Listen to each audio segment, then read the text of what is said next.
Thank you for viewing our event fundraising webinar series. We're excited that you're interested in learning more about fundraising for Free to Breathe and helping each individual and family impacted by lung cancer. Before we get started going over the fundraising ask, please view our introduction and thank you message if you haven't already. All right, as I mentioned, I'm going to be going over these two items today, the fundraising ask in 6 steps and then the elements of a good ask. Our hope is that in this section, you're going to see some specific examples of the fundraising ask put together. We'll outline these 6 steps and then put it all together and provide you with some additional examples of fundraising asks that you yourself can just take and incorporate your own personal message and your own personal reason for participating in that. And then we're also going to include what the elements of a good ask are, just to give you a little more context for how we arrived at those samples, and also if you feel compelled to put together your own specific ask, we want to make sure that you know what should be included in there. So let's get started. So the fundraising ask in 6 steps. Here are what those steps look like.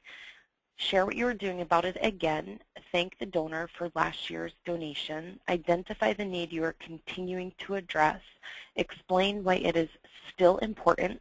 Ask your donor to take a specific action, and then stop talking and listen for objections.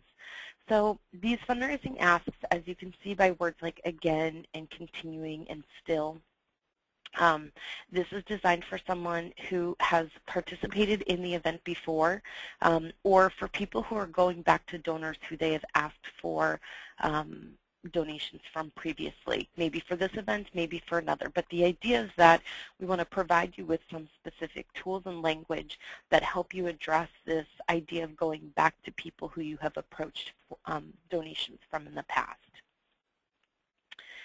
So, step 1. Share what you are doing about it again. Last year, I participated in the Philadelphia Free to Breathe event and have signed up to walk again this November. Thank the donor for last year's donation. Because of your generosity, I was one of the top fundraisers. Thank you. Identify the need you are continuing to address. Lung cancer claims more lives than breast, colon, and prostate cancer combined. Explain why it is still important. As you may recall, I lost my father to lung cancer 2 years ago, which makes this a very personal experience for me. Ask your donor to take a specific action. I've increased my fundraising goal to $3,000 to fund vital research that will save lives. I hope I can count on you to help me be a top fundraiser again. Will you donate $100 before November 1st?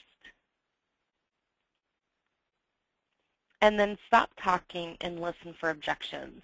Now, in this day and age, I think most of us probably do our fundraising via email, and some of us are probably doing a lot of our fundraising via social media as well.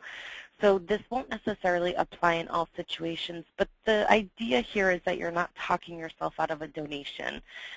If you're talking with someone and you have the opportunity to talk with them in person, which I would say we should all try and stretch ourselves to have an experience where we are asking for someone for a donation in person.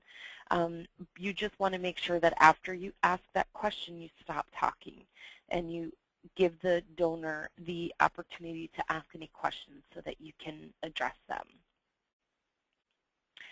So this is what that looks like strung all together. This is from the perspective of a participant who is fundraising and who has lost a loved one.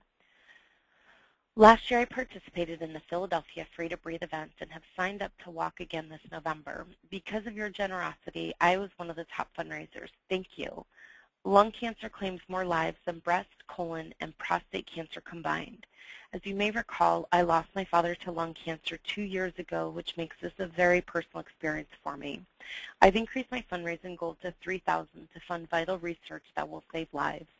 I hope I can count on you to help me be a top fundraiser again. Will you donate $100 before November 1st? So we have some more examples that I wanted to share with you. This is from the perspective of a loved one who has been diagnosed with lung cancer. I'm back at it again. It's that time of year where I get ready to lace up my shoes to participate in the Athens Free to Breathe event. Thank you for your donation last year. I could not have reached my goal without your support. As another year goes by, I'm reminded of just how much new treatment options have meant for Mom, who was diagnosed 2 years ago.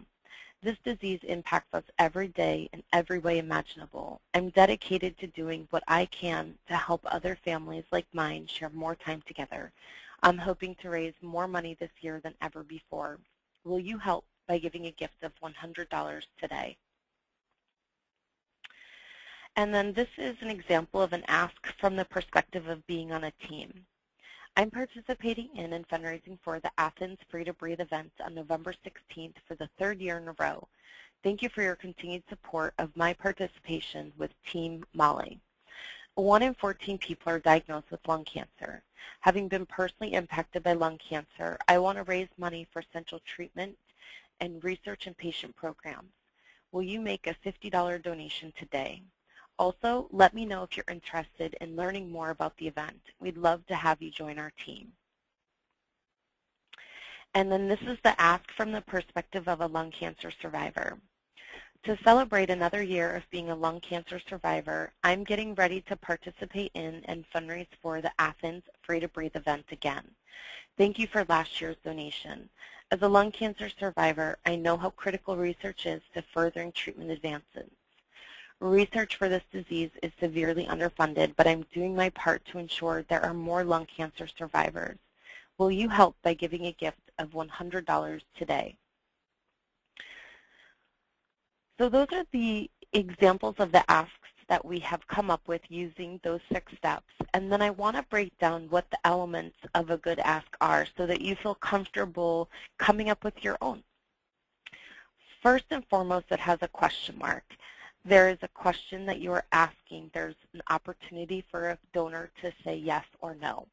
Very simple. You're asking a question. It's specific. I'm going to share an example from a fundraising attempt that I did within the past year and how that turned out for me. But for the first time, I asked for a specific amount. And in all of these examples, I shared $100 because we're trying to help you do more. We're trying to help you add on to what you've done in the past and to try to fundraise more than you ever have before. So $100 is a really sizable donation, and some people will give you that and some people won't. But what I want to share is that by asking for a specific amount, it pretty much guarantees that whatever amount you ask for will likely be a very frequent size donation gift that you get. This is an example of, besides how much of a geek I am, this is the results of the last fundraising that I did last year. I participated in an event, and I asked for a specific amount. And if you guessed yourself that $50 was the amount that I asked for, you would be correct. But what I loved about this was that, you know, I got what I asked for, which I think, as we all know, doesn't always happen in life, but turns out it happens in fundraising. I asked for $50, and it was by far the most frequent gift size that I got. But what I also really like is that an equal amount of people gave me $100, and an equal amount of people gave me $25. And you can see that people gave me all sorts of amounts in between that. I was really touched by the generosity of the people in my life, but I loved that I planted the seed with how much money I wanted from people, and that's pretty much what people gave me. I believe the exact way that I phrased it was, I'm asking you to make a gift of $50 or an amount in which you're comfortable with today. So as you can see, people gave what they were comfortable with, but planting that seed with $50 inspired them to give that amount that I asked for. So I encourage all of you to ask for a specific amount and to stretch yourself a little bit. we all should be getting out of our comfort zones a little bit. That's what fundraising is all about. So if you're inclined to ask for $25, I would say bump that up to 50. If you're inclined to ask for 50, ask for 100. People will give you what they can, I promise. It's spoken. You know, we talk a lot about just the golden rule and the key to fundraising and all of that kind of stuff. It comes down to asking. So by putting it out there and giving people the opportunity to be able to support you and not making assumptions about what people can and can't do is really powerful. So you're putting it out there. It's spoken. And then it's authentic for you. You know, we each have our own specific and really important and beautiful reasons why we do this kind of work, whether it's because we have lost a loved one to lung cancer, or because someone we know was just recently diagnosed, or because we're really moved by wanting to do something better in this world. Whatever your reason is, make sure that you share that with people, because it's so important for your donors to feel connected and invested in your reason in participating. Putting that in there helps your donor feel more connected to your reason for participating and wanting to support you and see you be successful. And I'll leave you with this thought, which is that you miss 100% of the shots that you don't take. You know, I mentioned this golden rule of fundraising. You know, it's just about asking.